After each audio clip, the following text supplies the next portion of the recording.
মুর্শিদাবাদে, সেখানে 8 বাংলাদেশি অনুপ্রবেশকারীকে গ্রেফতার করা হয়েছে। সীমান্ত পেরিয়ে ওপারে যাওয়ার আগেই তাদেরকে হাতে নাতে গ্রেফতার করা হয়। 8 বাংলাদেশি অনুপ্রবেশকারী গ্রেফতার মুর্শিদাবাদে। বিস্তারিত জানাবেন সোমা মাইতি, টেলিফোন লাইনে রয়েছেন প্রতিনিধি। সোমা, কি খবর রয়েছে? দেখো, গতকালই মুর্শিদাবাদ থানার পুলিশ এই 4 জন বাংলাদেশিকে তারা সন্দেহভাজন অবস্থায় তাদের তারা একটি গাড়ি নিয়ে যাচ্ছিল ভগবানগোলার উদ্দেশ্যে এবং সেখান থেকেই তাদের সীমান্ত পেরিয়ে বাংলাদেশে যাওয়ার কথা ছিল, এমনটাই প্রাথমিক জেরায় জানা গেছে।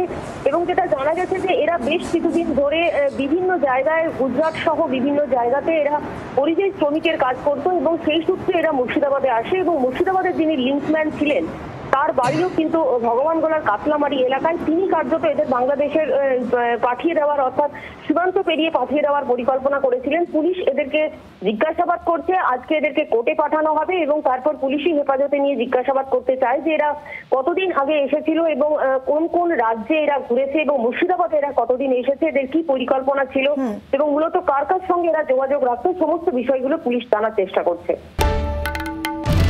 বাংলার আওয়াজ, বাঙালির আবেগ, জি 24 ঘন্টা।